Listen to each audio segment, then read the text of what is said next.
Welcome to the fourth in the series, Surprising Things You Never Knew About Transport. I'm Graham Parkhurst and I'm going to be talking today about how park and ride schemes can actually increase traffic. So we'll look at what park and ride is, why it's promoted, then I'll turn to look at the actual evidence on traffic effects, and lastly suggest some ways in which the traffic reduction benefits can be maximised. So this is an example of a park and ride site on the edge of the city served by a dedicated bus service. It's part of a network of park and ride at Cambridge with a number of sites and branded colour-coded routes serving a range of destinations inside the city centre and also a major hospital on the outskirts. This is the kind of vehicle that's used, a dedicated livery, clear destination board and a frequent service. So why would we want to promote park and ride?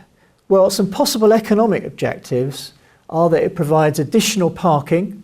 The city may be lacking in parking and there may be aspirations therefore to increase supply. It's also hoped that by intercepting cars at the edge of the urban area, then there will be fewer car trips within it and, as a result, less congestion. In terms of attracting the motorist unfamiliar with the city, then hopefully they'll have a higher quality journey by leaving the car at the edge of the city and avoiding the need to find their way and indeed locate an available parking space. And taking all these points together, it's hoped that there will be a local economic growth benefit. In terms of the environment, if there's reduced traffic and congestion in the city centre, then hopefully there'll be fewer emissions from tailpipes and better air quality as a result. Also, by relocating the parking and traffic, it improves the urban ambience and people will feel more comfortable walking and perhaps cycling in the city centre in a less cluttered environment. There's also a hope, of course, that for the global environment, overall, less car traffic means fewer climate change emissions. And then we can identify some possible social objectives.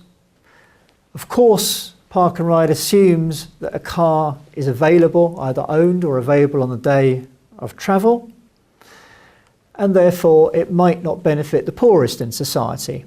But there are relatively poor groups, perhaps living in rural areas, who are dependent on cars, and for those people, having the opportunity to avoid high parking charges could be an important benefit. So to summarise then, there are a wide range of possible objectives, but I would emphasise that most of the benefits are identified as being aspirations for the urban area itself. Let's turn now to look at the actual traffic effects. If we look at the urban areas, we do see, as a result of cars being intercepted, a reduction in car kilometres travelled on the urban road network. But because dedicated bus services are being offered, that's additional bus traffic. And to some extent, that does offset the benefit of reduced car use. In most cases, there's still a benefit. In one case, a scheme in Coventry, which wasn't well used, actually resulted in increased traffic overall, even on that urban road network. Looking at the traffic effects outside the urban area, there are three effects we identify here. The first is called detouring. This arises because there may not be a park and ride site located on the ideal shortest distance route from the traveller's origin to the city. Therefore, in order to reach the park and ride, they have to detour off that preferred route. The second and most important of the effects is abstraction.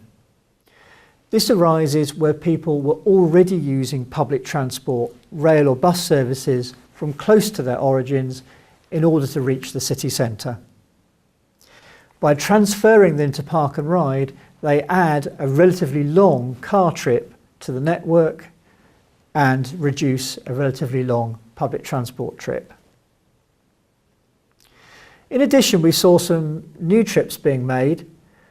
This is probably because park and ride is offered at a very low cost, a subsidised cost, and so is a cheaper way to travel than either driving all the way to the city centre and parking, or indeed taking public transport from near to the home.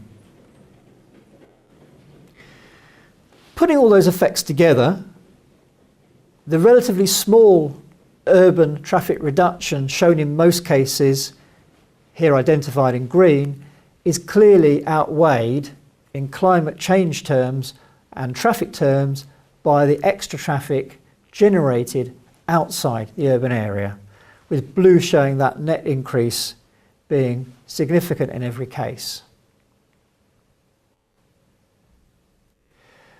So how might we continue to capture some of the benefits of park and ride whilst also offering a global climate change benefit?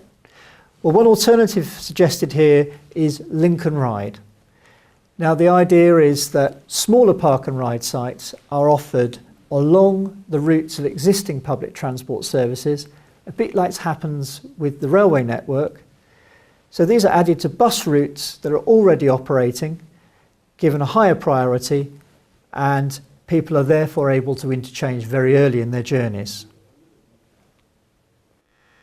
An example where this has been delivered for real is again back in Cambridgeshire with the guided busway that's been constructed there, a high quality segregated route,